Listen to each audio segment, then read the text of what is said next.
اسرائیل کے اندر اللہ تعالیٰ نے والدین کی خدمت کا ذکر کیا۔ وَقَضَىٰ رَبُّكَ، تیرے رب نے فیصلہ کر دیا ہے، اللہ تَعْبُدُوا إِلَّا إِيَّاهُ، اللہ کے علاوہ کسی کی عبادت نہیں کرنی، وَبِالْوَالِدَيْنِ إِحْسَانًا، ماں باپ کے ساتھ نیکی کرنی ہے، حسن سلوک کرنا ہے۔ اما یبلغن عندک الکبر احدہما او کلاہما، اگر آپ کی زندگی کے اندر آپ کے والدین بوڑھے ہو چکے ہیں، فلا تقل لہما اف، آپ نے انہیں کبھی اف تک بھی نہیں کہنا۔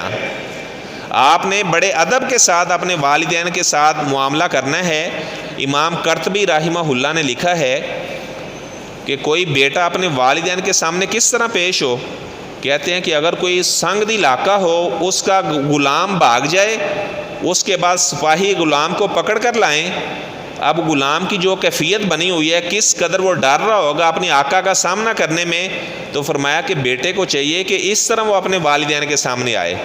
اپنے والدین کا جو بھی خدمت گزار ہوتا ہے، اللہ تعالیٰ اس کو بہت زیادہ عزت عطا کرتے ہیں۔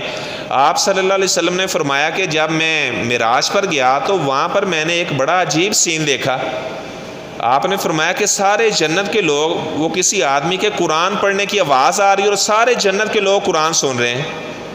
آپ نے فرمایا، میں نے کہا جبرائیل یہ جنت میں قرآن پڑھنے کی آواز کس کی آ رہی ہے؟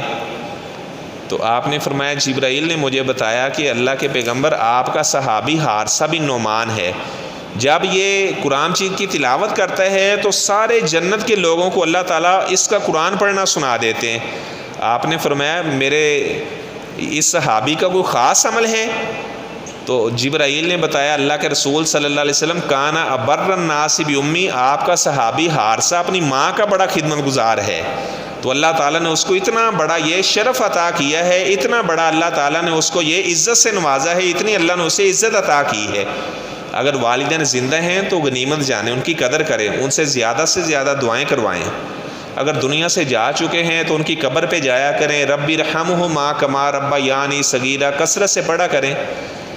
آپ صلی اللہ علیہ وسلم نے فرمایا کہ بنو اسرائیل کے اندر ایک زاہد عابد آدمی تھا، جریج اس کا نام تھا، بڑا اللہ کا نیک بندہ تھا، نماز پڑھ رہا تھا۔ اس کی ماں آئی، بیٹا جریج میری بات سنا، تو وہ کہنے لگا اللہم ان امی و صلاتی، پہلے ماں کی بات سنوں یا پہلے اللہ سے باتیں کروں؟ اس نے نماز جاری رکھی۔ اگلے دن بھی ماں آئی تو ماں نے اسی طرح آواز دی تو وہ نماز ہی پڑھتا رہا۔ ماں تیسرے دن آئی تو پھر وہ نماز ہی پڑھتا رہا، ماں کی بات نہ سنی۔ تو ماں کے منہ سے نکل گیا جریج اس وقت تک تجھے موت نہ آئے جب تک تو کسی بدکارہ عورت کا چہرہ نہ دیکھ لے۔ آپ صلی اللہ علیہ وسلم نے فرمایا قسم و ذات کی جس کے ہاتھ میں میری جان ہے، اگر جریج کی امی یہ بات کہہ دیتے کہ اس وقت تک جریج کو موت نہ آئے جب تک جریج خود بدکاری نہ کر لے، آپ نے فرمایا جریج نے بغیر بدکاری کیے نہیں مرنا تھا، جب تک یہ بدکاری نہ کر لیتا اس وقت تک جریج کو موت نہیں آنی تھی۔ لیکن جریج کی ماں نے کہا تھا اس وقت تک اسے موت نہ آئے جب تک یہ کسی بدکارہ کا چہرہ نہ دیکھ لے۔ کسی عورت نے بکریوں کے چرواہے کے ساتھ بدکاری کی، بچہ جنم دیا، تو لوگوں نے پوچھا یہ کس کا بچہ ہے؟ وہ کہنے لگی یہ جریج ولی کا بچہ ہے، اس نے میرے ساتھ بدکاری کی تھی۔ اب لوگ آپ جانتے ہیں، ایک آدمی نے جریج کو مارنا شروع کیا تو سارے بستی کے لوگ آ گئے، جریج کا جو حجرہ بنا ہوا تھا مٹی کا اس کو بھی گرا دیا، اسے مار مار کے لہو لہان کر دیا۔ وہ جریج اللہ کا ولی کہنے لگا مجھے بتاؤ تو صحیح مجھے کیوں مار رہے ہو؟ لوگ کہنے لگے یہاں پر ولی بن کر بیٹھا ہوا ہے، اس عورت سے بدکاری کی ہے، یہ عورت کہہ رہی ہے یہ تیرا بچہ ہے۔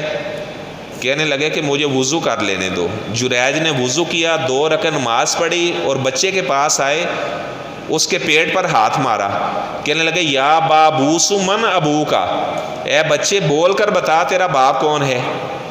اب حالانکہ دودھ پیتا بچہ کہاں بولتا ہے، لیکن اللہ تعالیٰ بلانے پہ آئے تو حضرت عیسیٰ کو اللہ بلا دیتا ہے۔ جریج ولی نے جب اس بچے سے کہا کہ آپ کا باپ کون ہے، اس بچے نے دودھ پینا چھوڑ دیا اور وہ کہنے لگا جریج راعی الغنم، آپ کو تو لوگوں نے ایسے ہی بے گناہ مارا ہے، میرا باپ تو بکریوں کا چرواہا ہے۔ اب لوگ جریج سے معافیاں مانگنے لگے، جریج اللہ کے لیے ہمیں معاف کر دے، تو اتنا نیک بندہ ہے، اے جریج اگر تو کہتا ہے تو ہم تیرا حجرہ سونے کا بنا دیتے ہیں۔ وہ کہنے لگا کہ پہلے مٹی کا بنا ہوا تھا تو آپ نے مجھے اتنا مارا ہے، سونے کا بنا ہوتا تو پتہ نہیں آپ کیا میرا حشر کرتے۔ تو جریج اللہ کا ولی کہنے لگا اللہ کی قسم یہ میری والدہ کی مجھے بددعا لگی ہے، اس وجہ سے عام لوگوں سے اللہ تعالیٰ نے مجھے ذلیل و رسوا کروا دیا ہے۔ اور جو آدمی اپنے ماں باپ کا نافرمان ہوتا ہے دنیا کے اندر کبھی بھی اسے عزت نہیں مل سکتی، اور جو اپنے ماں باپ کا فرما بردار ہوتا ہے دنیا کے اندر بھی اللہ اسے عزت عطا کرتا ہے، دنیا سے جانے کے بعد بھی اللہ تعالیٰ اسے عزت عطا کرتا ہے۔ اس طرح اس سورہ کے بعد سورۃ الکہف ہے، کہف کا معنی غار۔ آپ صلی اللہ علیہ وسلم نے فرمایا جو بندہ جمعے والے دن سورۃ الکہف کی تلاوت کرتا ہے تو آپ نے فرمایا کہ اللہ تعالیٰ اس کے لیے نور پیدا کر دیتا ہے، اللہ تعالیٰ اس کے لیے نور پیدا کر دیتا ہے، یعنی آئندہ آنے والے جمعے تک اس کے لیے اللہ تعالیٰ روشنی پیدا کر دیتا ہے، نور پیدا کر دیتا ہے، اس کا چہرہ اللہ تعالیٰ روشن بنا دیتا ہے۔ تو اس صورت کے اندر اللہ تعالیٰ نے کچھ ایمان والوں کا ذکر کیا۔ تو انشاءاللہ کل میں اصحاب کہف کا واقعہ آپ کے سامنے بیان کروں گا۔ ایک سورۃ الکہف کی فضیلت سن لیں، اس کے بعد میں اپنی بات کو ختم کر رہا ہوں۔ آپ صلی اللہ علیہ وسلم نے فرمایا کہ جو دجال کا فتنہ ہے ہر اللہ کے نبی نے اپنی قوم کو دجال سے ڈرایا ہے۔ آپ نے فرمایا حتیٰ کہ نوح علیہ السلام نے بھی اپنی قوم کو دجال کے فتنے سے ڈرایا ہے۔ آپ نے فرمایا کہ کسی نبی نے یہ نہیں بتایا کہ دجال کانا ہے، میں تم کو یہ بتا رہا ہوں کہ تمہارا جو رب ہے اس کی دو آنکھیں ہیں، اور جو دجال ہے وہ تمہارا رب نہیں ہے، وہ دائیں آنکھ کا کانا ہے۔ آپ نے فرمایا جو اس کی دائیں آنکھ ہے ایسے ہے کانہا اینبۃ طافیہ، جس طرح انگور کا دانہ لگا ہوا ہے۔ آپ نے فرمایا کہ جو بندہ سورۃ الکہف کی 10 پہلی آیات کو زبانی یاد کر لے گا اسی من فتنۃ دجال، آپ نے فرمایا کہ باقی سارے لوگوں کو دجال فتنے میں مبتلا کر سکے گا، لیکن جو سورۃ الکہف کی 10 آیات جس نے زبانی یاد کر لی، آپ نے فرمایا دجال کا کبھی بھی ایسے آدمی کے اوپر داؤ نہیں چل سکے گا، دجال ایسے آدمی کو کبھی بھی فتنے میں مبتلا نہیں کر سکے گا۔ تو اللہ تعالی ہمیں توفیق